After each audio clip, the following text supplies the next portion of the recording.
Hey guys, John Sensei here. You know, the JET program application is open in the United States. It's actually been open since September 28th, so I definitely hope you're already working on it, that you essentially have the application general information completed, that you've got the first draft of your essay completed, and that you've already contacted your recommenders, sent them the reference forms that they'll need to write your recommendation online, and that if you need the background check from the FBI or the physician's form for a medical condition, that you're already in the process of getting those taken care of.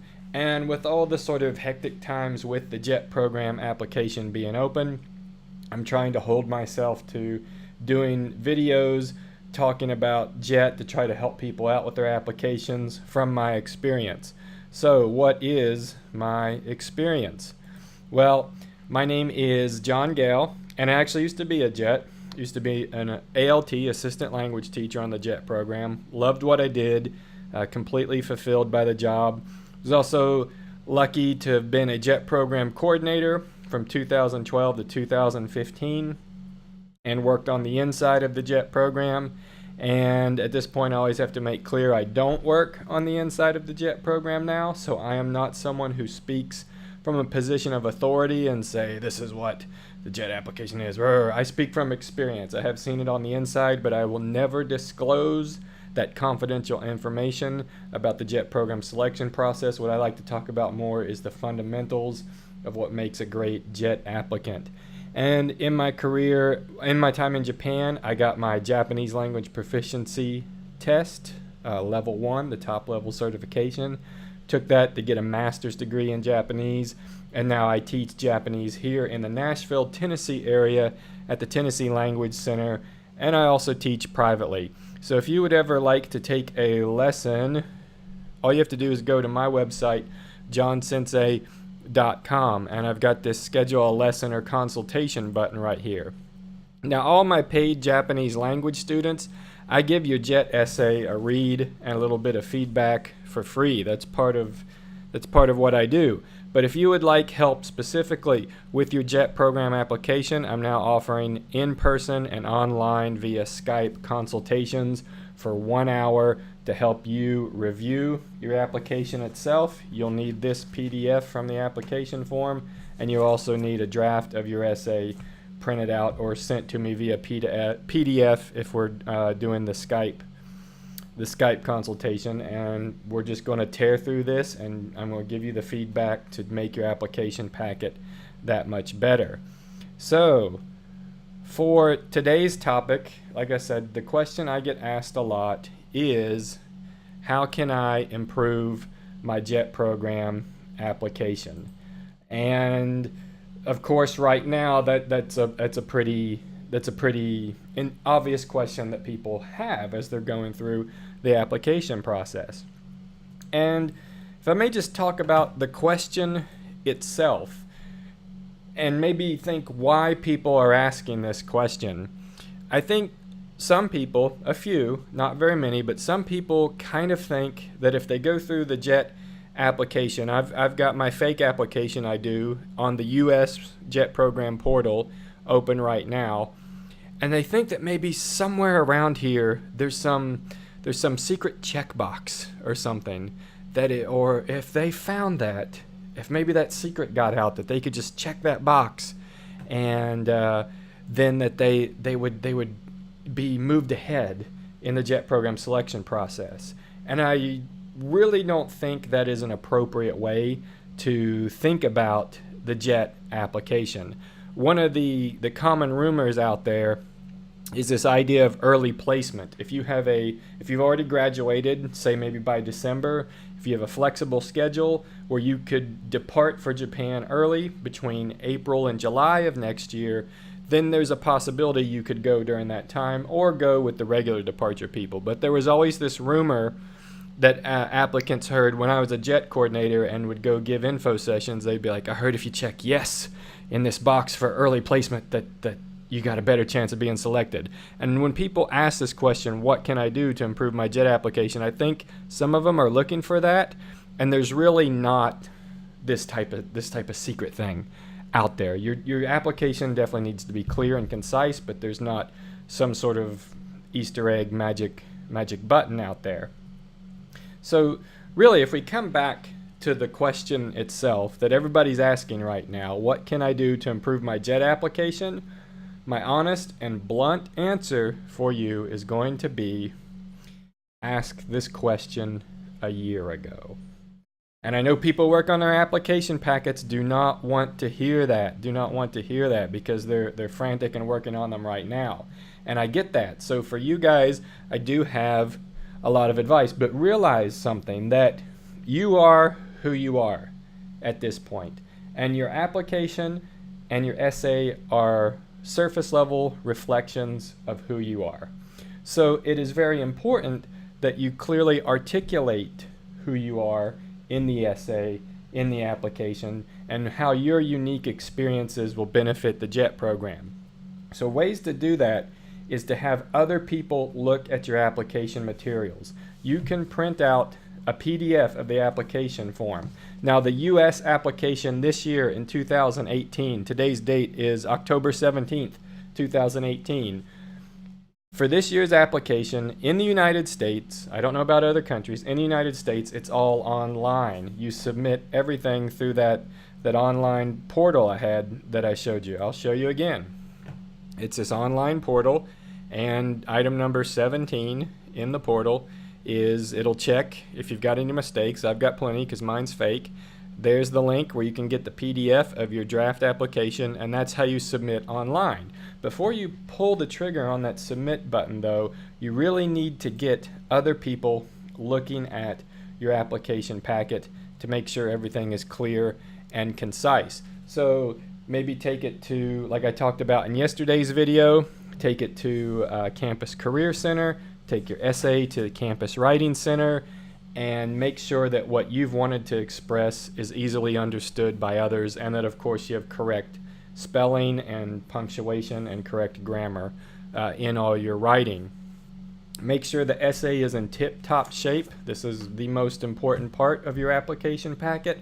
So again, get people to read that, give you feedback, and make revisions and iterations on it, like I talked about in yesterday's video about iterating your application. And remember, there is no magical checkbox. This process of working on the application, it does take hours. Again, mine's a fake application. It still took me an hour and I didn't do it all. I have another video I did a couple days ago where I took an hour and a half to go through each section. So you can watch those on YouTube. Generally, I broadcast these on Facebook in the evenings, usually about after 7 p.m. Central Time, and then I'll upload the video later to Facebook or to YouTube. I'll upload the video to YouTube so you guys can watch it at any time. So we talked about that rumor about early placement.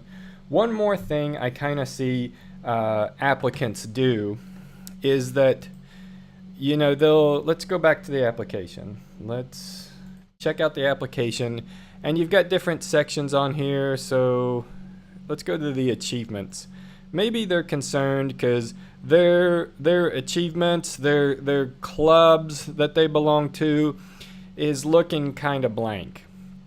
And in a moment of desperation, what you may find are these organizations, these honor societies that will send you these offers via email. I'm almost certain your university has sold your mail address and your student email to these organizations, and then they send you these offers to join their honor societies.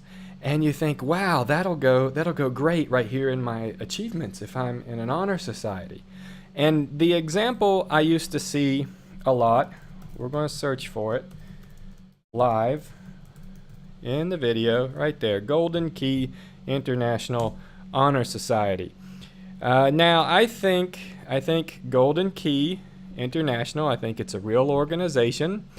I think they do real events. I don't have any sort of criticism against them, but I used to see this on JET applications all the time in this section right here for awards and achievements, and I would just laugh. Let me see if it's still loading.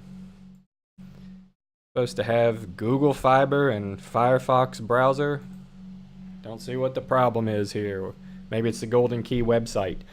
But I would see that in JET applications when I was a JET coordinator, and I would just laugh.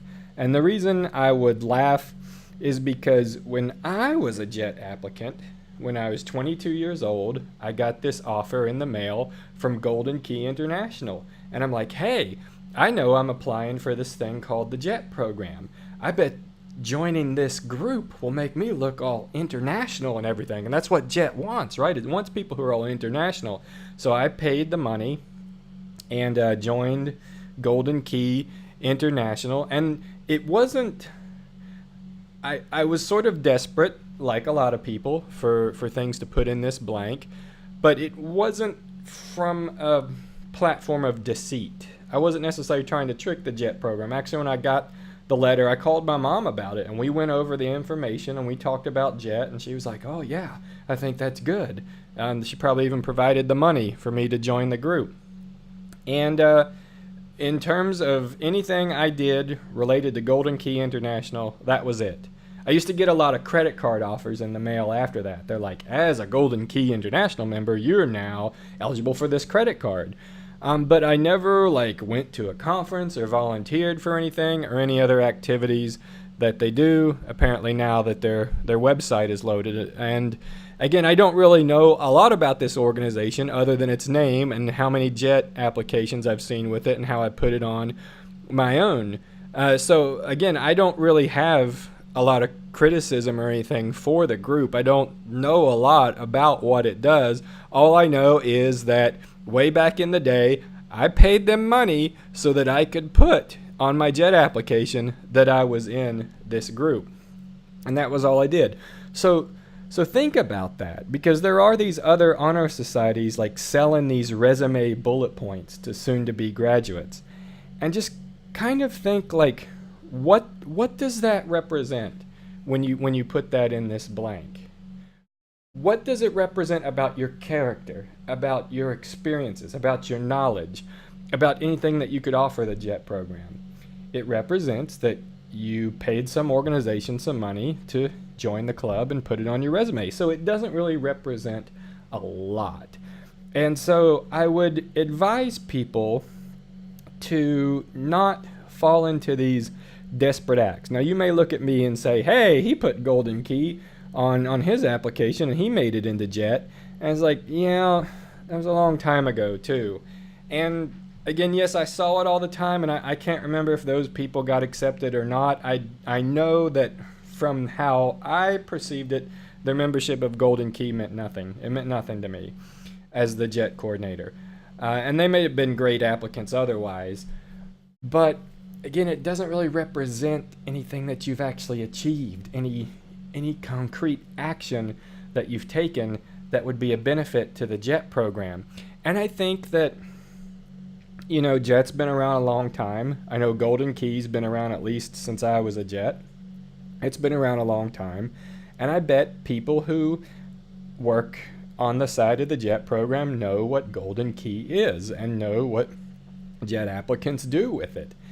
And so it's not something of substance. In those blanks, you really need to be putting things of substance. And that's why I say you should have asked the question a year ago, because to create true bullet points and achievements and volunteer activities of substance, that's kind of about the timeline it takes. I know some people only hear about JET, the other day and are just working on their application now, but looking toward the future and to your future applicants, this is kind of what you need to be thinking about. You need to be thinking about the JET application process, hopefully at least a year before you actually start working on the application itself. And that'll give you some time to do a lot of things that, yes, can make you a very competitive candidate. And I don't think those things are really all that secret. It's some inside information. I'm not disclosing any inside information here. If you apply, let's say as an ALT, that's what most people do, for the JET program, you're going to go to Japan to teach English. Very simple. And there are very simple and obvious things you can do to build your strengths and your knowledge and your skills in those categories. So you could start studying Japanese. A lot of the people, at least every term, I have one student at the Tennessee Language Center who is in that class because they know they're preparing for a JET application sometime in the future. So that's something you can do. You can take Japanese classes at your college as your foreign language credit. You could find schools like our institute, the Tennessee Language Center, to take classes. You can take private lessons with a tutor. That's part of what I do. You can, if you're still on campus, you could probably more easily find a tutor, and that'll take care of the Japanese part of it. And then you can also do the other obvious, which is get training to be a English language teacher. Because to be honest, you don't know what it's like to learn your own language. You did it when you were a baby. You don't know what other people struggle with. And so within, for example, a year, there are some things you can be doing to address that. You could tutor English to foreign exchange students on campus, or there's opportunities at libraries and churches and YMCAs and those type of organizations will need ESL tutors, English as a second language tutors. And you could also work towards getting a teaching English as a second language or TESOL certificate or some sort of training. And I talked about in the application video, there's different levels of that training. You could go online and maybe find a online course full of modules that you pay a little bit of money, maybe $100, maybe $30, and take a few hours of modules. You could maybe take some TESOL classes at your university if they offer them. Maybe you won't get credit towards your degree, but maybe if you have the capacity within your schedule to take on another class, like a TESOL class at your university, that would be beneficial knowledge and skills as a JET applicant. Or again, the Tennessee Language Center offers a pretty intense TESOL certification. It's several $1,000s.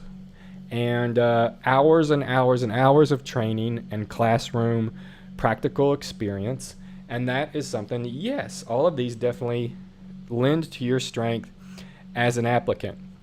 The big thing, though, in addition to all those, really is volunteering. I think I may spend an entire future video just talking about the benefits of volunteering, just in general, not specific to JET. Yes, there are slots for volunteering on the application, but really what kind of skills and what kind of network you build through volunteering is amazing. And I was just the MC for an event called the Memphis Japan Festival, obviously out in Memphis, Tennessee, and obviously a festival about Japan. I love it. It's such a fun day. They got taiko drums and everything. And I was talking to the people who run the festival afterwards just about ways it can improve next year and whatnot, and they let me know that they just did not have enough volunteers. They were really short-handed on volunteers. And that was on September 30th, and the JET program application opened September 28th. So for all the Memphis area JET applicants, that was a pretty easy, here you go, volunteer opportunity directly related to Japan, and still within enough time of the application period that they could then put it on their application itself. Now, I know the University of Memphis had their own thing going on, the whole Japanese department, and they were doing bon odori dancing, and so I'm sure a lot of the JET applicants involved in that program are already volunteering for the festival, which I think is great. But really, if I were to think about it, just where I live in Nashville, Tennessee, I could have gone to Memphis. In April, we have the Nashville Cherry Blossom Festival, which is the big deal. I sit on the planning committee for that, and volunteers is one of the struggles we have. Any sort of sister city organization probably needs volunteer help. Any Japan America Society in your area probably needs volunteer help. So volunteering, there are plenty of Japan related and plenty of teaching English related volunteer opportunities out there for you wherever you live. And that is the type of thing you could spend a year working on and definitely make yourself a much stronger JET applicant. So with that said, just a word of warning. The JET program is very competitive. And I want to help you as much as possible with your application with these videos. And definitely if you schedule a consultation with me on my website, johnsensei.com. But not everyone is going to make it. And on my YouTube channel, I have a video, and I've posted the links to this video in the event or in this video description, so you can click on that. Last year, where I teach Japanese, we did a 2-hour long JET info session, and I think it was really great. People really participated, and one of the things that made it great is we had a new JET who was leaving that year come tell his story about the application process and everything. His name was Steven, and he told a really powerful story about how he got rejected the first time he applied for JET. He was applying, coming out of school, just kind of like most people, and got rejected. And that was really hard to deal with. And he went to his professor and said, what can I do? And the professor said a lot of things I've just said. In fact, I'm probably stealing from that professor. He's like, you can work on your teaching English ability and your Japanese ability. So he came to our institute, took Japanese classes, took the TESOL certification, and he was volunteering at a literacy council in Nashville, more to help people with low literacy levels or who were illiterate, help them learn how to read. He was volunteering there as a tutor, and so he really definitely maxed out his time between application periods over that year, and I think knocked it out of the park the second time he applied. And I've always told people, when I was a JET coordinator, some of my strongest candidates I would have in a given year were on their second and sometimes third time trying to apply for the JET program. So the link to that entire info session is on my YouTube. Again, remember, this year in the US, the JET application is all digital. You submit it online. So the information does change a little bit year after year. And in this video, we're talking about 2017 information, which is going to be different than 2018 information. So you definitely need to make sure that you're reading the application guidelines and everything like that. So check out that video, and also check out a workshop that we have coming up at the Tennessee Language Center. This is going to be on Saturday, October 27th, 2018 at 1 p.m. and I'll jump in here and talk to you guys for a little bit. So this is the second year we're doing this application workshop, and I'm really excited about it. There'll be other JET alumni and myself, and we'll go through the application. And what we're also going to do is a peer essay review. Now, those of us on the JET side, we can't read your essay if you come to this workshop. And if I've read your essay in a consultation, or if you're my student, please keep it on the DL that I read your essay at this workshop, because we're just going to be doing the peer reviews. So you'll need to bring a printed copy of your essay. And like I said, today's October 17th. You should have a draft of your essay done already. At the minimum, a first draft, if not a second or a third draft, like I talked about in yesterday's video about iteration. So definitely, this is only going to be in person. This is not going to be online. It's totally free. You just need to have a state ID, driver's license with you, because we are in a Tennessee state building. And so I hope to see you guys at the workshop on the 27th. If you don't live in the Nashville area or can't make it out, you can schedule a consultation, 1-hour consultation with me on my website, johnsensei.com. And you know what, guys? In addition to my website, I'm also out there on Facebook and Twitter at Mr. John Sensei. If you got any questions, anything you want me to talk about in these videos, tweet them at me, post in the comments, and let's stay in touch. Best of luck with your application. I'll see you in the next video.